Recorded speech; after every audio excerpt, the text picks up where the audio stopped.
लंबेड़ी में national highway पर लोगों का एहतजाज, सड़क बंद करके बीआरओ को बनाया तनकीद का निशाना। रस्सी की जद में आने वाले मुतासरा कुंबों को फौरी इमदाद का किया मुतालबा। डिप्टी कमिश्नर राजौरी ज्वाइन करने जा रहे हैं और उसका कहीं ना कहीं लोगों के गुस्से का उनको के साथ स्वागत। तस्वीरें इस वक्त देखें, मैं जम्मू परिवर्तन के माध्यम से आपको दिखा रहा हूँ। ये तस्वीरें इस वक्त आपको बड़ी खबर दिखा रहे हैं कि डिप्टी कमिश्नर राजौरी पहुँचे हैं ने जो राजौरी में उनका स्वागत कहीं ना कहीं लोगों के गुस्से के साथ उनको करना पड़ रहा है। आज ऑर्डर निकला था डिप्टी कमिश्नर राजौरी के तबादले हुए हैं और जो पहला दिन डिप्टी कमिश्नर राजौरी का तस्वीरें देखें इस वक्त एक्सक्लूसिव खबर है आप लोगों को। पहला दिन डिप्टी कमिश्नर राजौरी का वजह ਨਾਲ ਨੁਕਸਾਨ ਹੀ ਝਾੜਨੇ ਪੈਣ ਉਹਨਾਂ ਨੇ ਜਿਹੜੀ ਫਾਈਲਾਂ ਦਾ ਦਫ਼ਤਰਾਂ ਦੀ ਪਹਿਲਾਂ ਇਕੱਠਾ ਅਗਰ ਜ਼ਿੰਮੇਵਾਰੀ ਲੈਣੇ ਰਸਤਾ ਖੋਲੋ ਜਿੱਥੇ ਸਾਰੇ ਰਸਤੇ ਸਾਫ਼ ਕਰੋ। ਇੱਥੇ ਕੋਈ ਨਾ ਬੱਚਾ ਮੋਟਰਸਾਈਕਲ ਐਕਸੀਡੈਂਟ ਹੋ ਜਾਏ ਅਸੀਂ ਕਿਸੇ ਨੂੰ ਨੁਕਸਾਨ ਕਰ ਸਕਦਾ ਅਸੀਂ ਨਹੀਂ ਚਾਹੁੰਦੇ। तहसीलदार साहब अगर इसकी सारी जिम्मेवारी लेने की प्रायोरिटी नंबर जितनी फाइलें हैं आपको अपने अगला सामने कहाँ से रास्ता खोली उड़ने अगर मनने तो खोलने नहीं मनने तो उसके आ रहे हो सर। ये जी फाइल पहले उन्हें कितना टाइम लगे मेरे ऑफिस भैया आगे 2 दिन का टाइम लगे लेकिन मेरे को ऊपर फाइल उसके बाद इसकी एस्टीमेट बनना सी पीडब्ल्यूडी को जरा कि नाली सर आप यहाँ पर पहुँचे हैं तो सर ये जो लाइट स्लाइडिंग हुई है इसकी जिम्मेवारी किसकी है? क्या आपकी है या और कोई कंसर्न ऑफिसर है यहाँ पर? तो इन लोगों की जो जेन्युइन मांग है पिछले 1 साल से लगातार, तो अभी तक इनकी जेन्युइन मांग नहीं पूरी हुई। तो लैंड का कटिंग का इशू है, जैसे कि लैंड जैसे आपको पता जो क्राइटेरिया उसको फुलफिल करने के लिए जितनी कटिंग रिक्वायर थी वो नहीं होती तो वाल यहाँ पे प्रपोज नहीं थी। अगर इनका मकान गिरता है, अगर कोई बड़ा हादसा होता है तो इसका जिम्मेवार कौन होगा? मकान सर पीछे रहा वो तो हम उसके लिए कोई रिस्पॉन्सिबिलिटी हमारी तो नहीं है। देखिए ना, बिना बारिश के ही इतनी बड़ी लैंड स्लाइडिंग हो चुकी है। अगर कोई कल भगवान ना करता कोई रात को अगर कोई बड़ा हादसा हो जाता तो ये लोग कहाँ जाते और इसका जिम्मेवार कौन होता?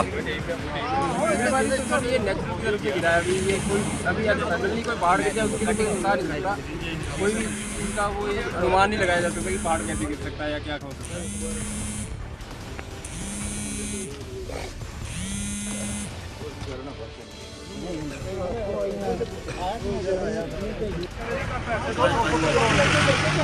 लोकल लड़के जाओ उधर जाके करो ये मांगो मेरे को देखा आपने यहाँ पे आप तो किसने मना किया कटिंग के लिए? किसने मना नहीं किया? बोलते मना कर दिया किसने मना? मेरी चीज नमस्कार जी कभी इधर कभी उधर कभी कुछ नहीं है। 1.5 साल सर, एक दिन का कागज है मेरे पास। तो मैं 6 मंथ से यहाँ आप इसके बाद आप मुझे 4 से मिले, पहले भी यहाँ पे आते थे रोड बन के। कौन सी 6 मंथ से आपकी? और एक सर आपके हो रहे मुझे नहीं पता जो क्या नाम है उनका, तो स्वासी सर अखनूर से भी आपके E2 EC जो सबको मैं देख के आता हूँ वहीं पे मेरे डंडे पड़ते हैं। अब उधर जाओ उधर जो डंडे हैं हमें सर 20 रुपये नहीं मेरे हाई सेकेंडरी जाने के लिए मेरे पास होते। ठीक है, मकान डिसमेंटल हो चुके हैं, टूट चुके हैं। अब आज वो अफसर नहीं है, फलाना नहीं है, सब मसला बीआरओ ने ले आने सर मुड़े पे जाए ये करो वो करो सब ये मारे फ्रॉड कुछ आप ये अफसर यहाँ बोलता है कि आधे बैग सीमेंट से बदनाम भर दो। आज भर के दिखाओ आधे बैग से। जिसने बोला सुभाष सर जिसने बोला आप ही थे ना, डिपार्टमेंट आपका था, हम आपको ही कहेंगे ना। क्या मैं उनको कहूँगा अच्छा हार्ड रोक बताओ कितनी हार्ड? देखो इसमें साफ साफ जो है कि बीआरओ की मिली भगत है। जो कंपनी यहाँ पे काम कर रही थी उससे मोटा पैसा जो है कि बीआरओ ने ऐंठा हुआ है। रात को 1:30 बजे से ये पस्सी गिरी हुई है। सुबह 2 घंटे से हम सिविल एडमिनिस्ट्रेशन के साथ नेगोशिएट कर रहे हैं कि भाई अगर हमारा नुकसान हुआ है वो नुकसान पूरा करो। और कभी जो जेई है फ़ोन कर रहा है कि मेरा फ़ोन जो ऊपर वाला नहीं उठा रहा, जे वाला बिल बनाने की अथॉरिटी मेरी नहीं है, तो उस जेई को यहाँ पे भेजा किस लिए है? लोगों को पागल बनाने के लिए। तहसीलदार साहब मौके पे खड़े, ये भी बेबस होकर बैठे हुए हैं। ये बीआरओ वालों को बोल रहे हैं कि आप उसको फ़ोन करो, आप उसका नंबर मुझे दो, आप ये करो यार, आप फर्स्ट क्लास मैजिस्ट्रेट हो। अभी सस्पेंशन ऑर्डर निकालो जो जहाँ पे कंट्रैक्टर काम कर रहा था अगर मैं था किसी बड़ी पॉलिटिकल फर्म का अगर पार्टनर है तो आज वो भी यहाँ पे नंगा होना चाहिए जो लोगों का नुकसान हुआ नुकसान पूरा करे। तो अभी क्या फैसला अभी कुछ हुआ? अभी कोई फैसला नहीं हुआ है। लोगों ने लास्ट मजबूर होकर जो हाईवे रोका है, हाईवे रोकने की किसी की कोई मंशा नहीं थी। हम पिछले 2 घंटे से डिपार्टमेंट से नेगोशिएट कर रहे हैं कि हमें कोई एक्स्ट्रा चीज़ नहीं चाहिए, इसकी आर बार लगाओ, जो मकान का नुकसान हुआ नुकसान पूरा करो। अब डिपार्टमेंट अगर हमारी बात ही नहीं मान रहा तो मजबूरी हमें ये चीज़ करना पड़ रहा है। अभी अगर एक गाड़ी जा रही है, अगर हमारी बात नहीं मानी जाएगी तो ये हाईवे तब तक बंद रहेगी जब तक हमारी मांगें नहीं पूरी होती। शहीद कासिम सुलेमानी और दीगर शहदा की याद में इमाम खुमैनी मेमोरियल ट्रस्ट के ज़ेरे एहतमाम मुसल्ला इमाम खुमैनी मंजियो करगिल में ताज़ियती इजलास किया गया। खराज तहसीन पेश।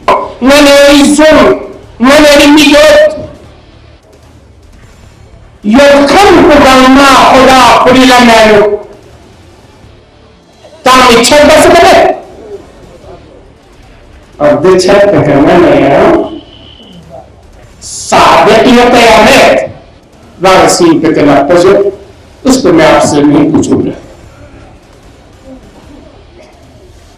देखिए मैं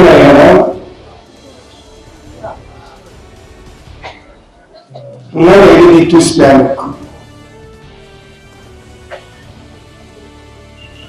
खुदा बंदा आलम मदरसे छत बस्ते छत पे का वफा बसे रंग जिंदगी कुर्बान बकन हस्ती में तुझ बात जासूस दी हस्ती में di insaluna na dinina na nini smegi lingu winga kula foto tasabe Chiku Shahid Qasim Suleimani Chiku Shahid Abu Mahdi Al-Muhannas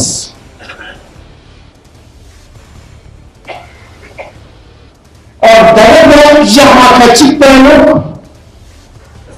दी अजीज में रंचन में साथी खचिक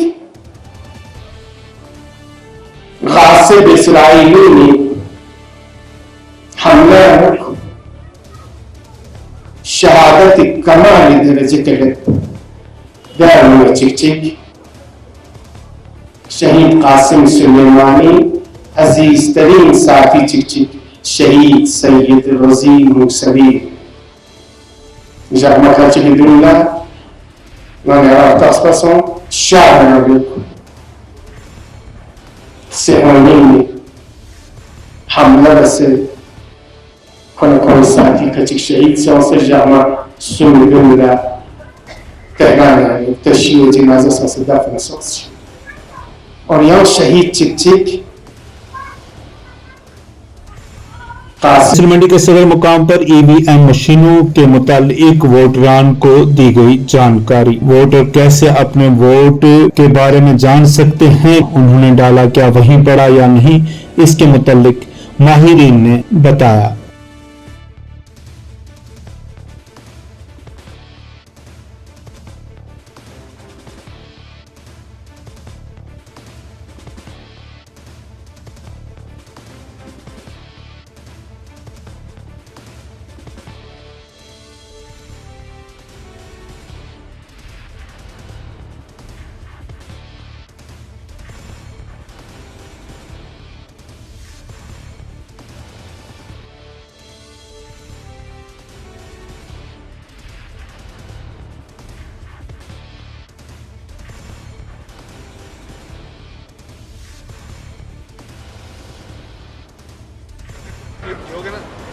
ये डेमोन्स्ट्रेशन आज ਤੁਹਾਡੇ ਸਾਹਮਣੇ ये लोग क्वालिफाई करने वास्ते ऐसा क्लियर करना है सर्टिफाइड करना है बिल्कुल करना सर्टिफाइड का वाकया उसको ये एक अवेयरनेस कैंपेन है इलेक्शन कमीशन ऑफ इंडिया की तरफ से कि जो आने वाले इलेक्शन में एक वोटर जो है वो वोट कैसे डालेगा और ये वीवीपैट के ज़रिए वो अपनी सेटिस्फेक्शन हासिल करेगा कि जिस कैंडिडेट को मैंने वोट दिया है क्या उसी को वोट गया है, तो उसकी पर्ची जो है इस वीवीपैट के सामने वो देख के अपने आप को मुतमईन कर सकता है कि मेरी जो वोट पड़ी है वो सही पड़ी है और मेरा वोट देना जो है वो कितना मतलब इफ़ेक्टिव रहा है कि मैंने अपनी पार्टी को वोट दी है। तो एक तो वोटिंग देने का तरीका बुज़ुर्गों को और जो नए वोटर्स आए हैं उनको इसके ज़रिए पता चलता है। दूसरा उनको सेटिस्फेक्शन होती है कि जो मैंने वोट दी है वो राइट जगह। हजरत अबू बकर के उर्स पर दरगाह हजरत बल में अकीदतमंदों की जुमे के दौरान बड़ी भीड़ जमा हुई और मुबारक का भी करवाया गया दीदार। अकीदतमंदों ने किया अकीदतों का इजहार।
जम्मू में इंडियन नेशनल कांग्रेस का इजलास, मुल्क की सतह के आला लीडरान ने पार्टी कारकुनान को किया खिताब। आप सबके बीच आया हूं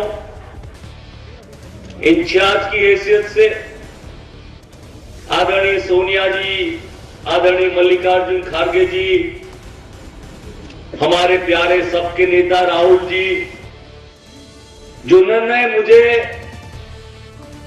दूर दराज गुजरात से, जैसे हमारे वालिद साहब को भी यहां भेजा गया था, यहां के प्रभारी बना के। उनकी बात तो और थी, वो तो मुख्यमंत्री रहे थे, केरला के, कर्नाटक के इंचार्ज रहे थे और कश्मीर आए थे। और सबसे बड़ी खुशी की बात ये कि जब भी उनसे कभी बात होती थी तो ये कहते थे कि जम्मू कश्मीर की जनता ने बहुत बहुत प्यार उन्हें दिया था।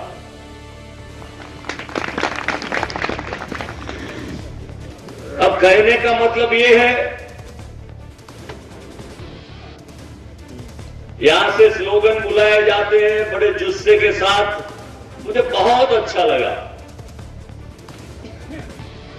कि इंडियन नेशनल कांग्रेस, तो आप बड़े जोरों से बोलते हैं जिंदाबाद।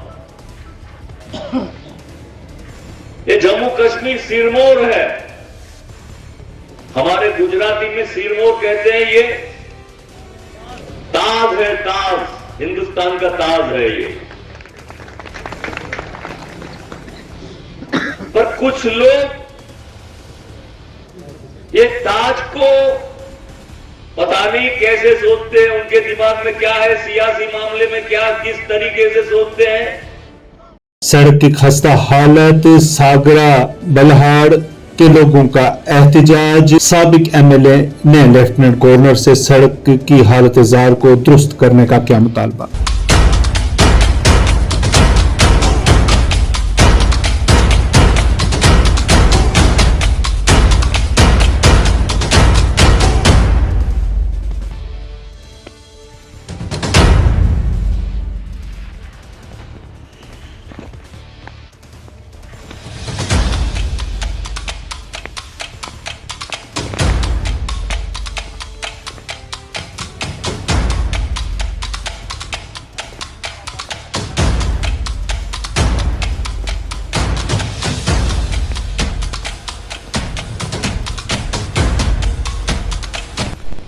मैं यूटी के लेफ्टिनेंट गवर्नर साहब जनाब मनोज सिन्हा साहब को मैं ये गुजारिश करूंगा कि ये जिस रोड पे हम आज आए हैं इसका नाम है सागरा बल्हाड़।